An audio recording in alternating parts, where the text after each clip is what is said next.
Alright guys, I'm here to show you how to put together another Arduino circuit. This one's just a little more complicated than just the single blinking LED. In this case I've got 8 resistors, 8 LEDs, and a whole bunch of wires I want to hook up and get working with this Arduino. So folks had a little bit of trouble with this one. It's actually kind of easy to put together once you know a few tricks about hooking up things between the Arduino and the breadboard. So again, I want to hook up these LEDs and resistors. Hopefully you've hooked up at least one of these LEDs before. What I'm going to do, I want to connect 8 of these. I'm going to start at pin 2 down here in the digital output. I'm going to connect a wire from pin 2 down to one of these rows on the breadboard. I'm going to take my LED. Remember, this is providing the high voltage signal. The long lead of my LED, that's what needs to be connected towards this pin. The shorter end is going to run towards ground. And so I'm going to plug that in here. It's jumping across from these 2 rows, which are on separate tracks underneath. Then I'm going to connect my resistor. And now, of course, I know to complete my circuit, I need this resistor to run back to the ground pin. But if I want to hook up 8 of these LEDs directly connected to digital input-output pins, I've only got 3 ground pins on my board to work with. So what I'm going to do is plug in a wire. I'm going to choose a black wire because that's typically what we use for ground. I'm going to plug that into the blue rail along the side of this board. And now everything that I connect to this blue rail should be connected through this wire back to the ground pin. So that way it's kind of a cleaner setup for the circuit. And so that's one LED. Let me go through and hook up a few more.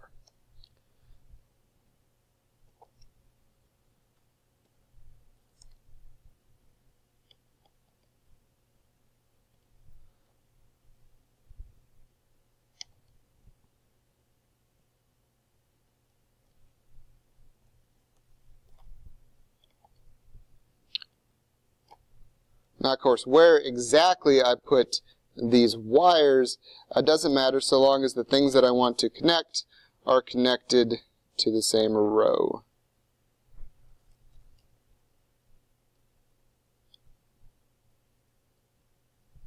We'll try that. I didn't actually count those, so I'm just going to assume I got those correct. Again, it's easy to mess up these LEDs and put them in backwards. You're not going to hurt the LED if you put them in backwards.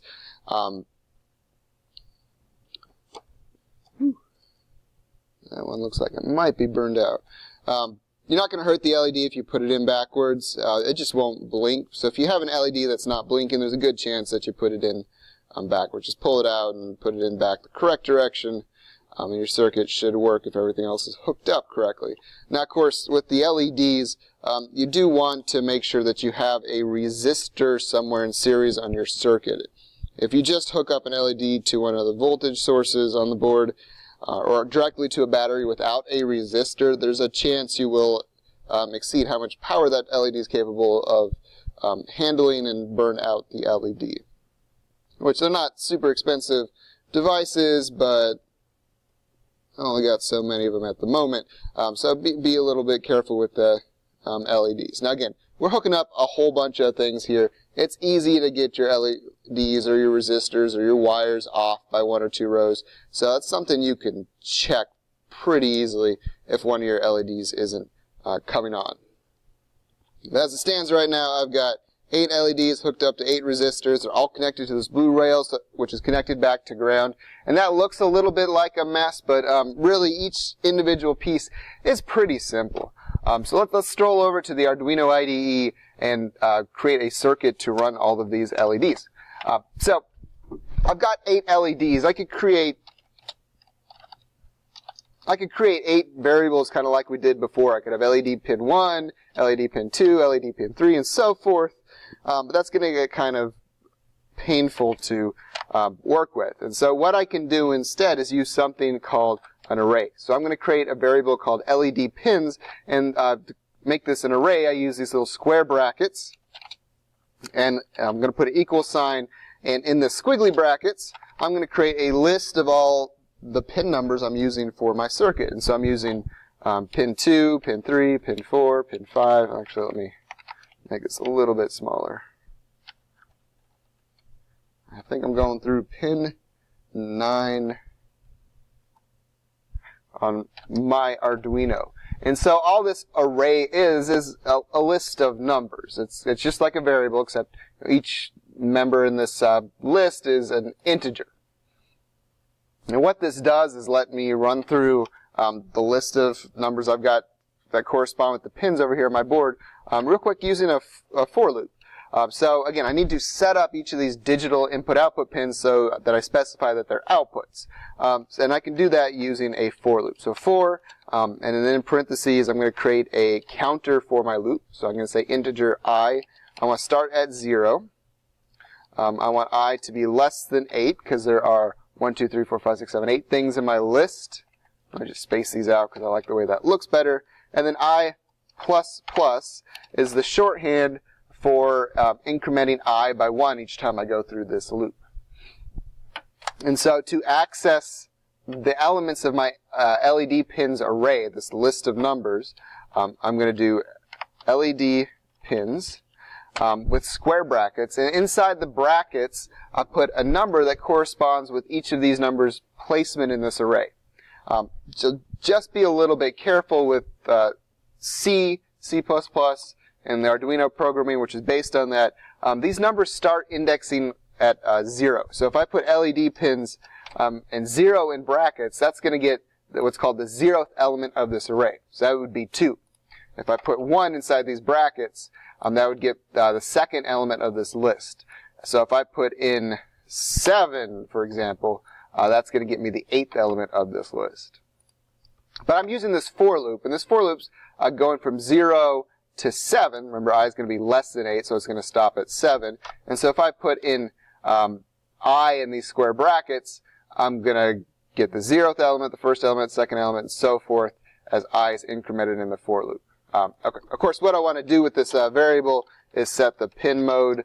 So I want to set the pin mode of LED pins. I want them to set these all to be outputs. Easy enough. And that's going to set up all of my pins. And so, again, this is a simple way of going through all 8 of these LEDs without a whole lot of code, without even 8 lines of code. This is two lines of code. So inside my for loop, if I want to make these guys start to blink on and off, let me go ahead and copy and paste this for loop down here. Of course, instead of pin mode, to blink the LED, I want to do a digital write. And I want to, if I, for example, want to turn each of these LEDs on in succession, I need to send a high voltage signal. Let me put in a small delay, let's say 100 milliseconds. And so say I want to blink each of these LEDs in order. This code right here is going to turn each LED on. Let me copy and paste that down here. And so now to turn the LED back off, I need to change high to low, and there I've got a 100 millisecond delay. And so what this is going to do, for the first element in my array, which is going to be the LED hooked up to pin 2, it's going to turn it on, wait 100 milliseconds, turn it off, wait another 100 milliseconds. And we'll go back to the for loop, and it'll add 1 to I, and I'll get the second element in my list, and do the same thing with the second LED, and then the same thing with the third LED and fourth LED, and so forth. So let's see if this actually works. I'm going to compile my sketch. For some reason, this is taking forever on my computer. So no rush. All right, I'm going to hit upload to send this program to the Arduino. And so you can see it's working for everyone except this LED and this LED. And those, I'm going to just check the connections, make sure the connection's correct, make sure the long LED is pointing up to the high voltage pin coming out of the digital I/O. But looking at these LEDs, they look like they're burned out to me. So if I want to get this thing working, I probably need to swap them out. But for the most part, it looks like that is working.